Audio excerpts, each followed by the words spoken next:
Welcome back to another episode of the Casey Campbell podcast. Casey Campbell with you, of course. Pleased to be joined by Dayne Zeeman of Corunna Football. How are you? Good. How are you doing? I'm doing well. Good start to the year, 5-0.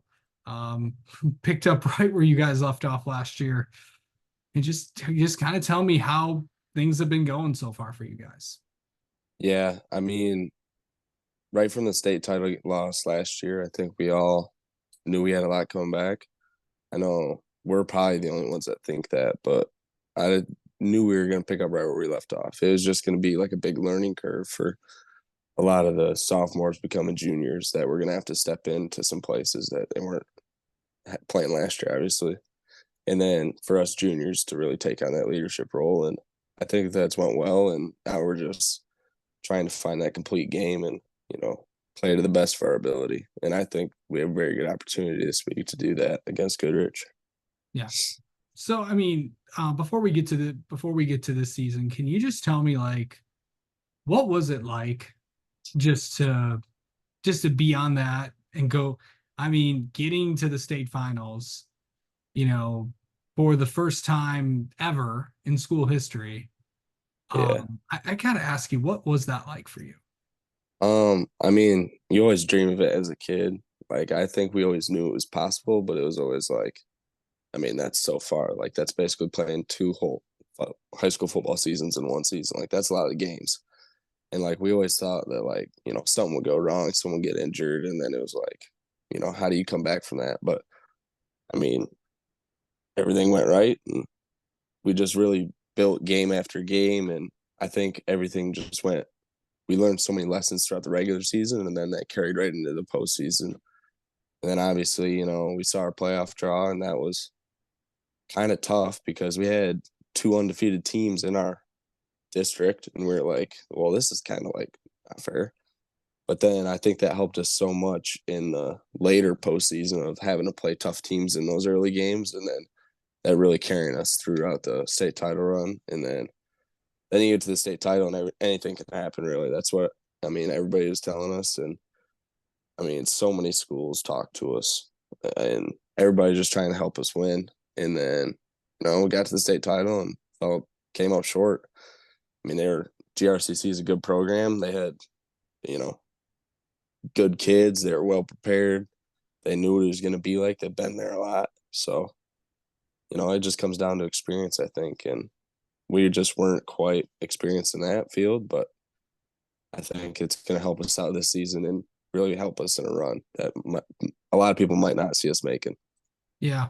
I think, really after last year, it's like, oh, they lost so much and all that. Obviously, when you lose someone like Bryce, Jaden. Jade, wow. Yep. They are brothers. They are brothers. Yeah. They do kind of look like a little bit in the face, but body type's not even close. Yeah. Anytime you get like brothers and twins mixed up, Yeah. obviously, Yeah. well, then of course you also lost the twins as well Yeah, correct. With Wyatt and Tarek, and then obviously Jaden. Yeah. Lose those guys, but you still have a lot coming back. But what is that like just to see a lot of you guys are back, and many people really said we might be back here. Yeah. I think the biggest part is like everybody says the battles in the trenches, and we brought back 4 starting offensive linemen, and then we actually got a new kid to come out for the team. That's Jaden Barker. He's like 6'4", 6'5", probably 270. So he's a big sized kid, and he's playing left tackle for us. So we brought back basically our whole offensive line, and then our defensive line. We brought back everybody. The 3 starters that we run with our. Usually we were on a 3-man front or a 4-man front, but we brought back our whole defense line too. So it's been really nice to have those guys in the trenches, and I think those are big leaders on our team. Um, and also you guys just picked up right where you left off last season, beating teams, um, you know, you know, going up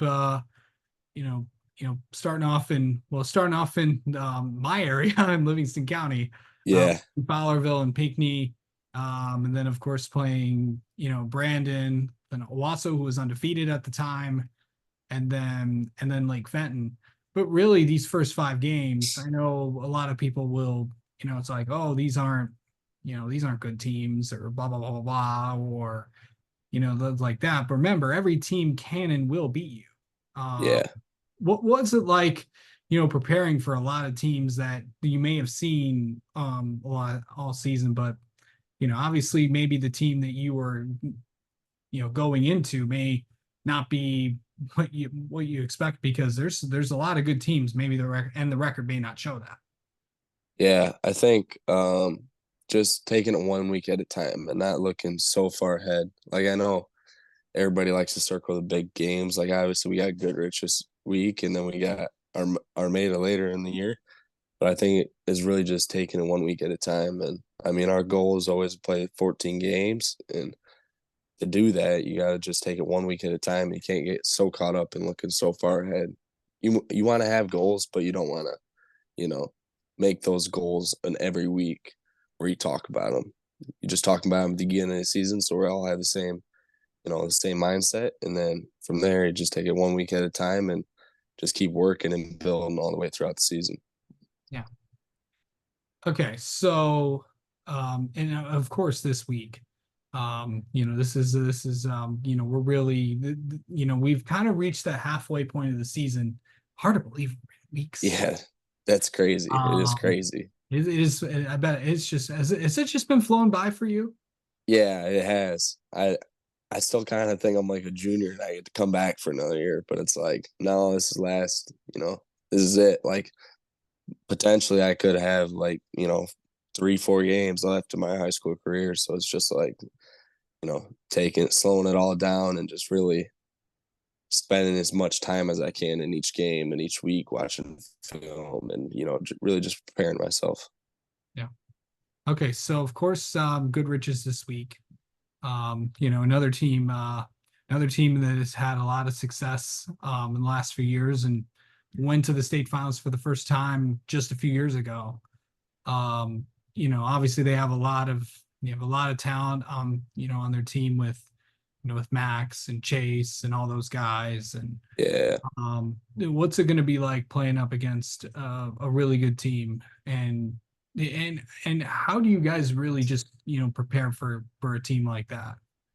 Um, I mean, they're a good program. I mean, they've always been a good program. Even when my brother was playing before me, I mean, I don't think my brother ever beat Goodrich. So, I mean, it was a big game last year for us. And I think we kind of made a statement when we beat them as good as we did. But I don't think that was their best game. I think they got more to prove. And I think they're going to come out this week and try and prove that. But I think we just got to stay mentally ready and just, be ready to have a physical game with them. I mean, I have a lot of respect for those guys. They play hard.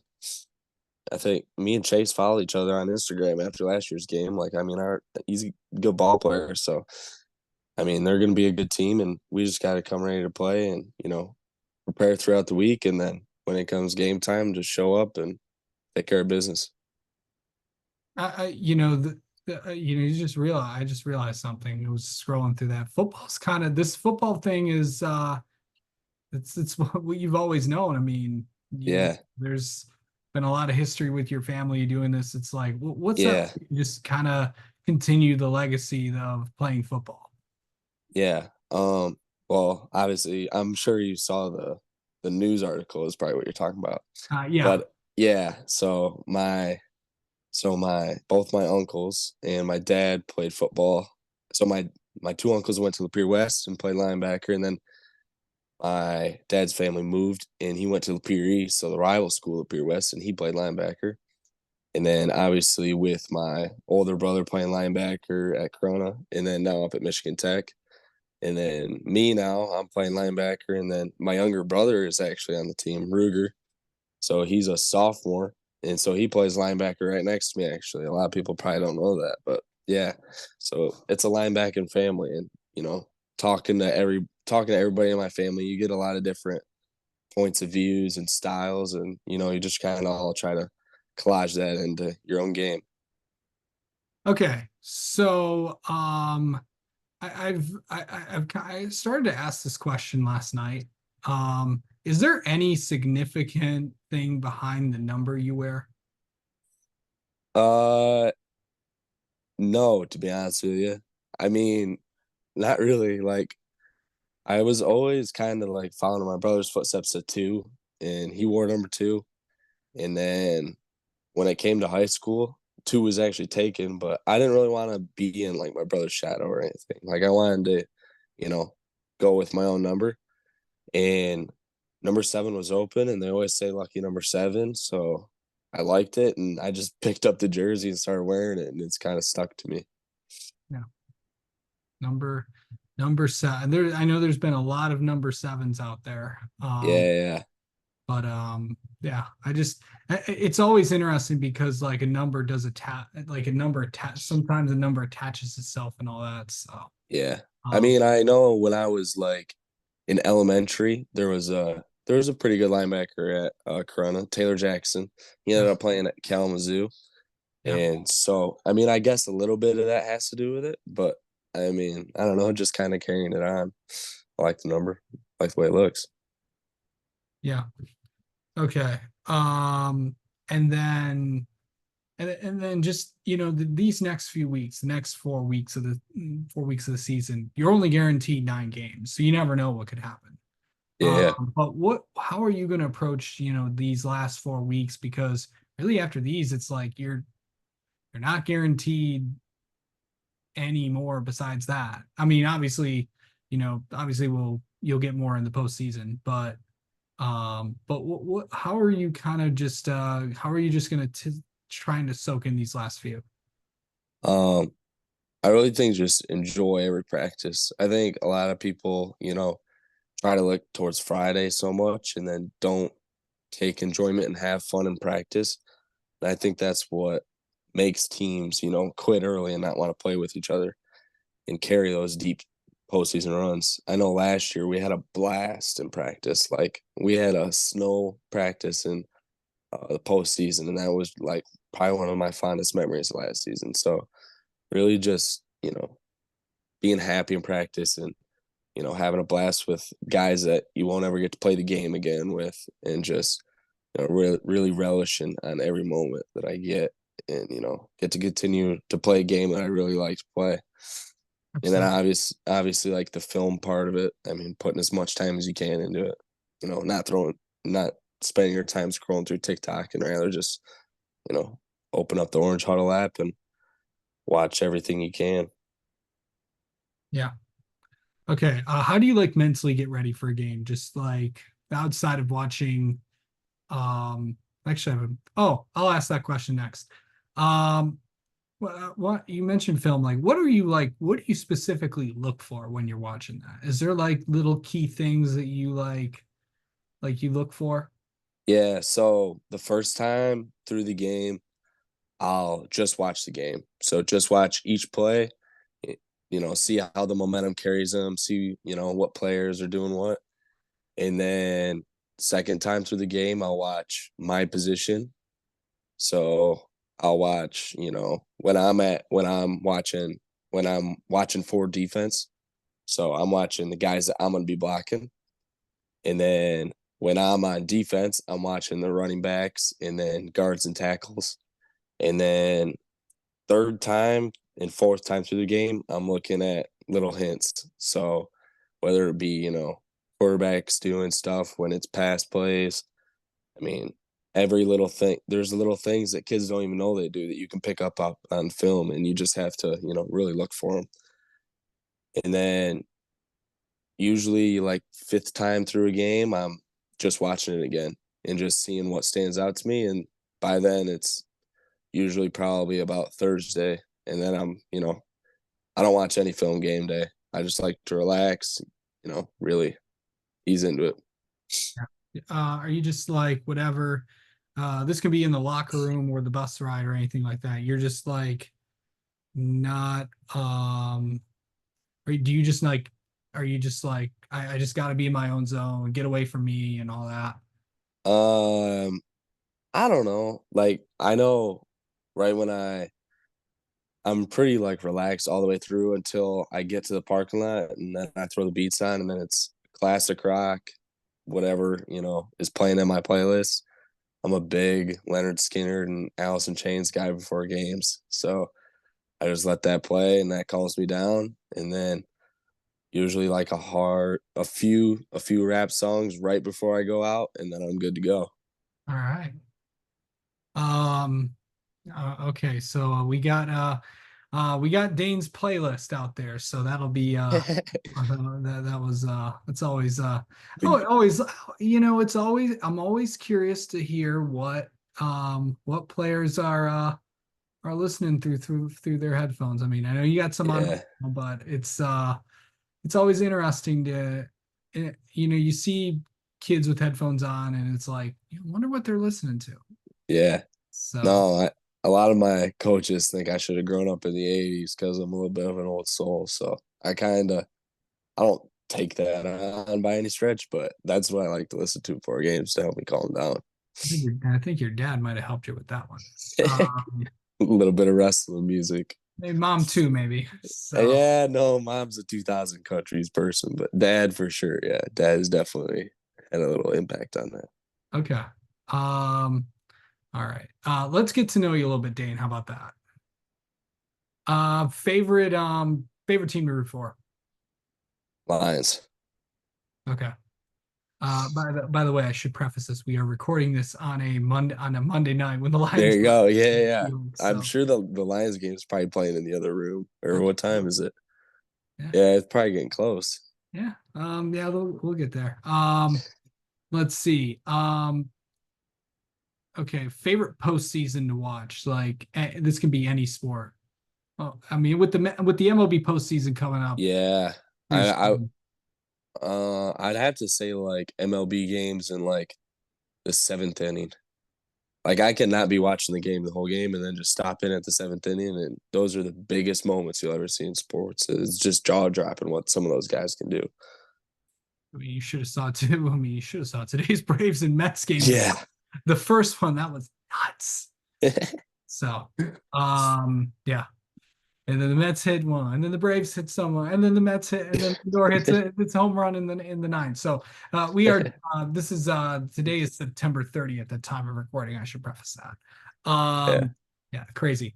Let's see. I know you're a three-sport athlete. Um, Mhm. what's that like going from different sports and all that? I really enjoy whatever sports season I'm in. Like I wouldn't say I like look forward to a specific season other than like when baseball ends, I'm ready for football. But like when football ends, I'm just fine going into wrestling. Like I love to wrestle, but then by the end of wrestling, I'm like, let's go to baseball. Like let's switch it up. And I think that's really helped me, be an overall athlete and just, not spend so much time and really help me learn different life lessons in every sport I play. Absolutely. And then finally, what's an interesting fact people may not know about you? Uh, I tell this to everybody, and not many people believe me, but I own like I own 15 pigeons. I'm a big bird hunter. So I actually have three English setters, and we spend a lot of time bird hunting throughout the state of Michigan, and so I can train my dogs out back with pigeons, live pigeons, and you can practice the dog pointing them, and then they'll fly back to the cage. Interesting. So, yeah. Yeah. All right. Well, Dane, thanks so much for the time as always, and we'll talk to you soon. Alrighty. Thank you very much.